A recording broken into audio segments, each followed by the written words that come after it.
Black Hills, territorio de Dakota, agosto, 1803.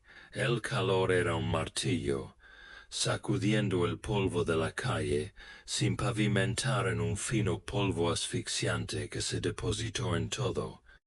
Un pálido fantasma del invierno que se avecina. Para los habitantes de Promise, el calor fue un tormento temporal, un asedio final antes del alivio del otoño.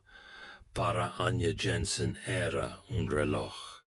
Y cada ola brillante que se eleva desde la tierra reseca era otro casi un futuro que aún no podía ver. Pero profundamente temido, ella era viuda. Una palabra que pesaba tanto sobre ella como el aire húmedo, una prenda que ella no había elegido pero no pudo despegar. Su esposo, Eric, había sido un buen cavador, un hombre que entendía el lenguaje secreto de tierra y piedra. Había llegado a esta tierra desértica con promesas propias, una creencia de que el agua, la savia de la vida, cualquier acuerdo sería su fortuna. Había comprado una pequeña parcela justo a las afueras del pueblo, un revoltijo de rocas y hierba rala que nadie más quería, y él tenía comenzaron a cavar, buscaba agua. Solo encontró su tumba, un colapso repentino, un torrente de sequedad tierra y Eric, el hombre que escuchaba el suelo profundo. Quedó silenciado para siempre. Él la dejó con la tierra, una choza medio terminar que era poco más que una colección de tableros, discutiendo con el viento y el pozo. El pozo era su monumento y el de ya herencia, un pozo apuntalado de madera perfectamente circular cayendo 40 pies en el implacable lecho rocoso de Dakota. También estaba completamente seco, un testimonio de una apuesta fallida. El pueblo la compadeció por supuesto por ser mujer, punto solo.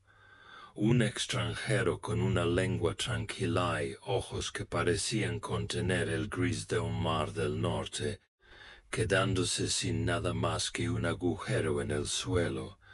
Su compasión era una manta delgada, pronto se desgastará por el venida escarcha. Anya conocía los susurros que la siguió cuando fue a la comercio de harina y sal. Un estorbo, murmuraron. Ella estará en la organización benéfica de la iglesia por primera nevada. El señor Silas Croft, el más eminente de la ciudad, constructor y propietario del aserradero, un hombre cuya voz portaba la autoridad de clavos martillados y troncos cuadrados, había dejado clara su valoración.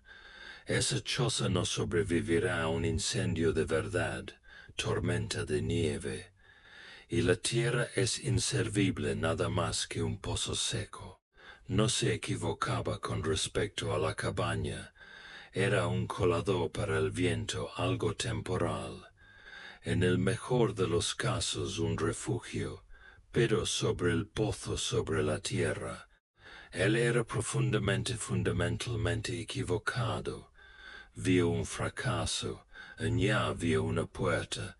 Eric no solo había sido un cavador de pozos, fue el último de una larga línea de danes y hombres que habían trabajado bajo tierra, no para agua, pero para piedra y carbón en el antiguo país. Llevaba la tierra en la sangre. Por las noches, en su pequeña cuna, él no le había contado historias de santos y reyes. Él le contó historias de geología, de gradientes térmicos, de la forma en que la tierra profunda sostenía su respiración, manteniendo una respiración constante y uniforme temperatura, indiferentes a las fiebres furiosas, de verano las gélidas fiebres del invierno.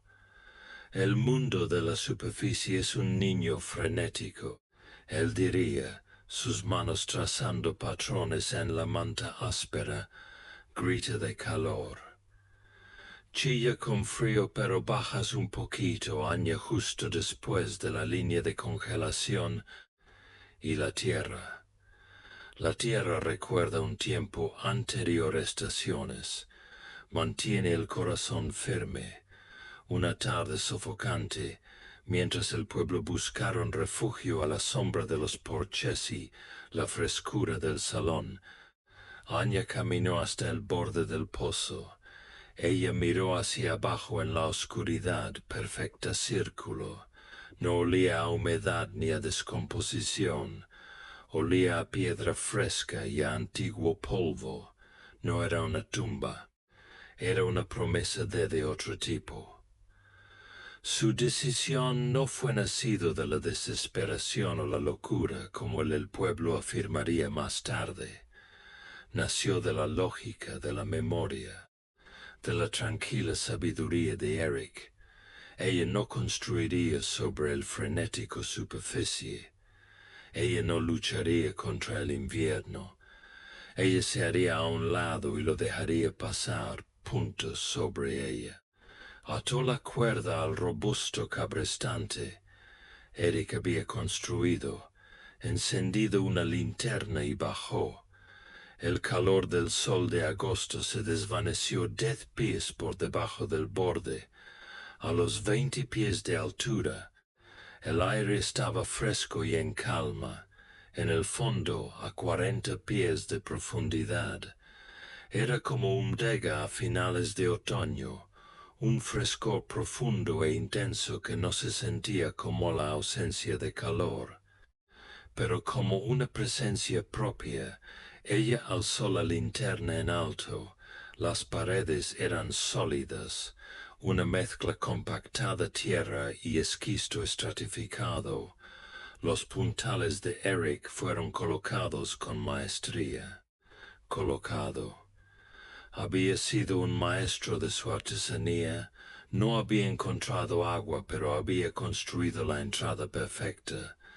Anya apoyó la mano contra la pared. Estuvo bien, sí, pero era una forma genial de vivir. Ella apoyó su oreja contra ella, cerrando sus ojos miró y escuchó. No oyó nada, pero el débil latido de su propio corazón, y en el profundo silencio sintió la presencia constante e inquebrantable de la tierra. Ella no estaba en un agujero, ella estaba en un santuario. Cuando volvió a salir, parpadeando el resplandor agresivo del sol, el camino estaba trazado. Ella no sería una carga. Ella sería no mendigar caridad. Ella terminaría el trabajo que Eric había comenzado, no por irse más profundo, pero ampliando el abanico. Ella tallaría su hogar en la tierra, sí mismo. Su trabajo comenzó al día siguiente. El pueblo observó, primero con curiosidad, luego con desconcierto, y finalmente con una especie de burla colectiva. Ella no estaba transportando madera para reforzar su choza. Ella estaba transportando cubos de sacar la tierra del pozo. Día tras día, la pila de escombros excavados, la tierra que crecía junto al pozo. Los niños fueron los primeros en ponerle nombre. Susurró detrás de las manos ahuecadas, la locura de la viuda. El nombre se mantuvo. Los adultos lo adoptaron con un negó, con la cabeza con tristeza. El duelo provoca cosas extrañas, solían decir. La pobre mujer se está cavando su propia tumba. Anya los ignoró.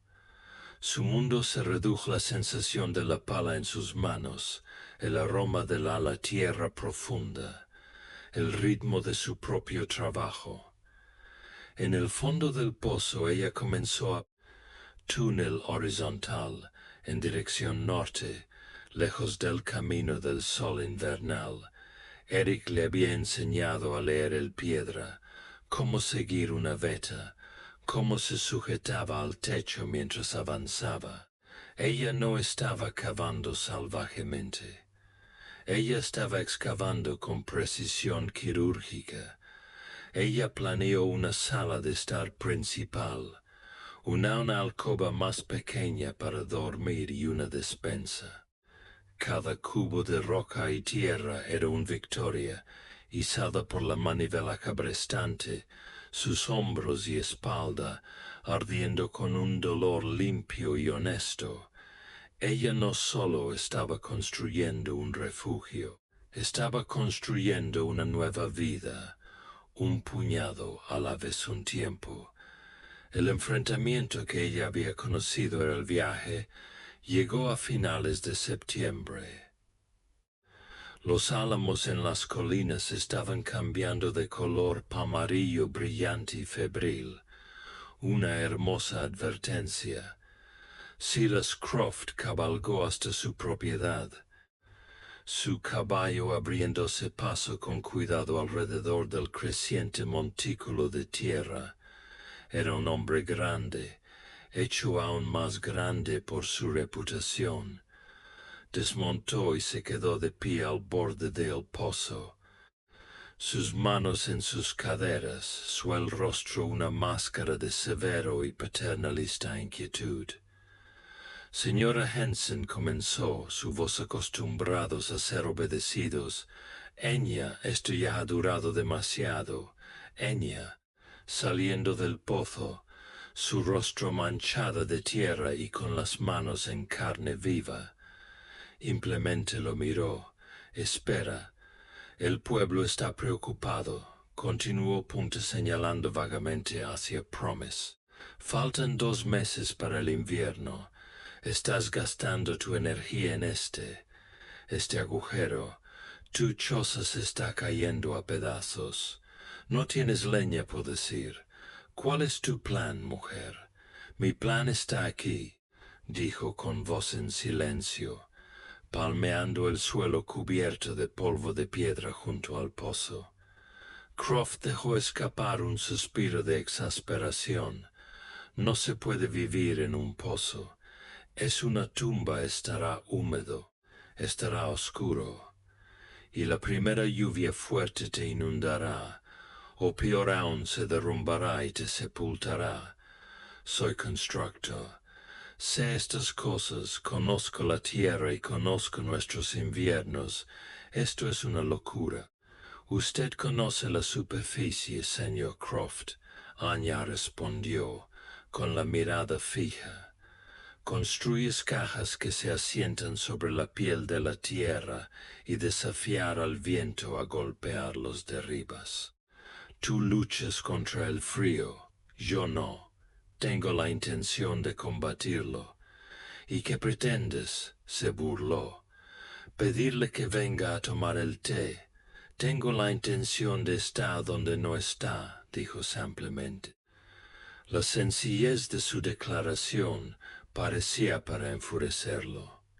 Fue una afrenta a su experiencia. Para todo lo establecido, la sabiduría de la supervivencia en la frontera. Estás cavando tu propia tumba, dijo, su voz bajó. Las palabras que pretendía que sea un veredicto final escalofriante. Eres un peligro para ti mismo. Estás dando un mal ejemplo. Cuando te congelas, mueres de hambre o te entierran vivo. Será el pueblo el que tenga que afrontar las consecuencias. Anya miró al hombre, a su fino botas de cuero y su postura segura.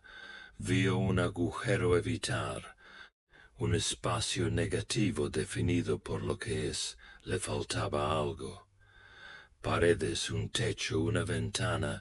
No podía ver qué poseía. La tierra que toma también puede dar, señor Croft, dijo. con la voz apenas audible, susurra pero llevando con el peso de convicción. Solo ves una cara de la moneda, no estoy cavando una tumba.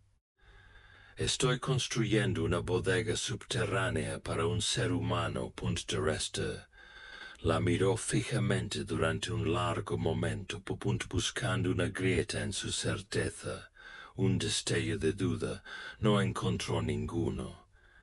Sacudió la cabeza, un gesto de lástima y asco a la vez. Montó en su caballo y se marchó. El veredicto del pueblo quedó sellado. Anya Hansen era un caso perdido, una tonta. Sucumbiendo a su dolor en el más forma peculiar y pública posible, su locura se había convertido en su identidad. Enya lo vio marcharse, luego volvió a mirar el pozo. Sus palabras no dolieron. Fueron irrelevante el zumbido de una mosca en el mundo de la superficie. Tenía trabajo que hacer. El rechazo de la comunidad fue, en su manera, un regalo. La dejó sola. Mientras octubre pintaba las colinas de diferentes tonalidades de óxido y ocre, ella completó la excavación principal. Su hogar subterráneo no era húmedo cueva, era una serie de arcos limpios, cámaras excavadas en la pizarra estable. La sala principal medía aproximadamente 2 pies por 16 pies, con un techo lo suficientemente alto para ella para estar de pie cómodamente. Un rincón para dormir se ramificaba a un lado, lo suficientemente grande para su cuna y una pequeña cofre. Al otro lado una despensa, donde la tierra profunda la mantendría escasas reservas de patatas, zanahorias y carne salada a un nivel perfecto e inquebrantable temperatura. Los pisos estaban llenos de tierra, barrida y cubierta con la tenía pocas alfombras. Las paredes eran la roca viva, frescas y sólido al tacto, pero Anya sabía que el refugio era más que eso, solo un agujero. Eric le había enseñado que una mina sin el flujo de aire es una tumba. Su casa necesitaba respirar. Esta fue la parte más crucial de ella. Diseño. El detalle que los habitantes de la superficie nunca podrían comprenderlo. A kilómetros de distancia su propiedad, en una pequeña colina rocosa que se elevó unos 30 pies más alto que el terreno alrededor de su pozo. Ella pasó una semana cavando un segundo pozo mucho más pequeño. Tenía solo 2 pies de diámetro. Un diámetro estrecho por chimenea de un agujero que ella revistió con piedras cuidadosamente colocadas. Fue un trabajo duro y agotador, y no parecía nada en absoluto. Un pequeño pozo revestido de piedra en un terreno vacío colina. Luego vino la tarea más difícil. Desde la parte trasera de su sala de esta principal cámara, comenzó a excavar de nuevo, no ancho pero estrecho, lo suficientemente grande para ella para que se arrastrara. Ella no estaba excavando sin rumbo. Ella estaba excavando un túnel hacia el pozo de la chimenea en la colina. Durante semanas, ella trabajó en el claustrofóbico oscuro, empujando un pequeño carro de tierra delante de ella, guiado por un brújula y un sentido innato de la dirección heredado de su marido. Este fue el trabajo de un minero. Este era el conocimiento que Silas Croft, con todos sus aserraderos y planos, nunca podría poseerlo.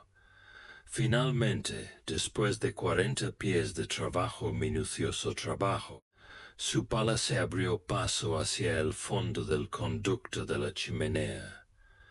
Una columna del aire fresco y puro fluía hacia el túnel, un suspiro suave pero persistente del mundo de arriba. Ella había creado un pulmón para su hogar, ahora el sistema estaba completo. Era un principio físico sencillo y elegante. La entrada principal, el pozo, estaba en una menor elevación que la nueva ventilación pozo. El aire dentro de su vivienda, calentado por su cuerpo, su linterna y eventualmente una pequeña estufa, sería a crecer naturalmente.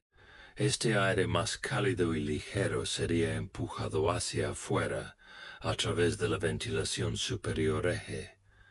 Esta salida, a su vez, crearía una succión suave y constante, extrayendo fresco, aire frío bajando por el pozo principal. Era un sistema que se autoperpetuaba, sistema de ventilación pasiva, un bucle convectivo.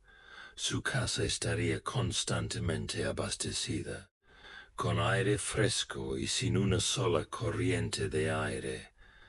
Este sistema era lo opuesto a lo que plagaron las cabañas del pueblo. Las casas de Silas Croft eran maravillas de carpintería fronteriza, con muescas ajustadas, troncos y puertas bien ajustadas, pero estaban fundamentalmente en guerra con ellos mismos. Para tener fuego en el hogar, necesitabas aire. El fuego succionaría ese aire de cada grieta y hendidura en la cabina, tirando corrientes de aire helado recorren el suelo. El calor del fuego subió directamente hacia arriba. La chimenea, un agujero enorme e ineficiente. El techo que dejaba escapar el calor hacia el cielo. Las personas que estaban dentro quedaron atrapadas en un ciclo constante y miserable, acurrucándose cerca a un fuego que estaba haciendo activamente el resto de la habitación más fría. Al entrar en la se suponía que debía luchar cada invierno. Estaban tratando de calentar una caja que estaba diseñado para tener fugas. Estaban consumiendo enormes pilas de leña solo para mantener un bolsillo de calor soportable mientras sus espaldas permanecían congeladas. La casa de Anya era diferente. No era necesario calentarlo en el mismo forma. Era un barco que se encontraba dentro de un aislante natural masivo. El término científico era masa térmica. La inmensa masa de tierra que la rodeaba. La vivienda actuaba como un colosal depósito térmico. Batería. En verano había absorbido meses de calor, un proceso lento y profundo. Ahora, a medida que el mundo de la superficie se enfriaba, el calor almacenado se iría almacenando lentamente, imperceptiblemente, irradiar de vuelta hacia ellas este espacio vital. La tierra no se congelaría de la noche a la mañana. El frío del invierno tardaría meses en llegar, penetrar más de unos pocos pies de profundidad. Para cuando llegó la helada intensa, ella estaría muy lejos de su alcance. Su casa no estaría luchando contra el frío, estar estabilizado por el propio planeta, un calor inmenso y predecible, la temperatura del suelo. A 40 pies de profundidad, todo rondaría los 50 degrees Fahrenheit durante todo el invierno. Independientemente de si la temperatura del aire en las zonas superiores era de 30 degrees o 30 grados bajo cero, ella instaló una pequeña estufa de hierro fundido en la cámara principal, no para la supervivencia, sino para mayor comodidad. Su tubo de chimenea no salía por un agujero en el techo, que escapa calor. En cambio serpenteaba a través de un largo camino revestido de piedra pala zanja, que había cavado en el suelo antes ventilando hacia la base de su chimenea eje. Esta era la última pieza del viejo mundo. Ingenio. El humo caliente y los gases del fuego viajaría a través de este subsuelo de 40 pies túnel, una chimenea de humo caliente. Mientras el humo se desplazaba hacia la salida, irradiaría su calor hacia la piedra revestimiento y la tierra compactada del piso. Para cuando el humo salió del chimenea, sería genial tener entregó la gran mayoría de su energía térmica a la masa de su piso. Ella estaba, como Eric solía decir, haciendo la fumar apaga el alcalá. El suelo mismo se convertiría en una superficie suave, calentador radiante, un solo fuego pequeño para cocinar una comida. Calentaría su casa durante horas, su pila de leña, una fracción ridícula de lo que sus vecinos requerían sería más que suficiente. Su hogar era un sistema, un lugar vivo, entidad que respira en armonía con leyes de la termodinámica. El pueblo vio un agujero en el suelo, vi la locura. Anya vio una obra maestra de eficiencia. Una refutación silenciosa de cada suposición hablaban sobre la supervivencia. Ella no había cavado una tumba. Ella había construido una máquina para vivir. Llegó noviembre, y con él el primero nieves. Eran ligeras, hermosas capas de polvo que se derritieron al mediodía. Los habitantes del pueblo miraron la patética situación de Anya Choza, ahora poco más que un cobertizo para sus herramientas, y al humo que nunca parecía surgir de su extraña chimenea, y negaron con la cabeza. Se acercaba el momento de rendir cuentas. La primera verdadera ventisca azotó en la segunda semana de diciembre.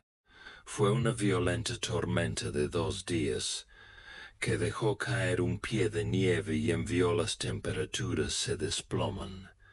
El pueblo se atrincheró, alimentó sus hogueras, y emergió con frío pero victorioso. Habían superado la primera prueba. Silas Croft, conociendo a un vecino en el comerciante, se le oyó comentar: «Me pregunto si la mujer topo se habrá congelado todavía. Puede que tengamos que formar un grupo para desenterrarla. Saldrá en primavera». Pero esa no era la prueba. Eso fue simplemente un ensayo. El verdadero crisol llegó el 3 de enero de 1884. No llegó como una tormenta normal, llegó como un juicio. El cielo, que había sido brillante azul claro, parecía caer como una pared de pizarra gris en el oeste. La temperatura bajó 20 grados en una hora. El viento, que había sido un susurro, comenzó a aullido, un grito profano que se elevaba y recorría llanuras. Los más veteranos lo llamarían el blanco huracán. Una ventisca que se convertiría en un referente para todos los inviernos venideros. Durante 3 días y 3 noches, arreció con furia. El mundo se desvaneció en un torbellino caos cegador de blanco. No nevó. Voló horizontalmente impulsado por vientos que sacudieron los cimientos de las cabañas más robustas. La temperatura bajó a 20 grados y entonces 30 grados, entonces 40. Con el viento helado, Hacía un frío que no solo mordió, devoró.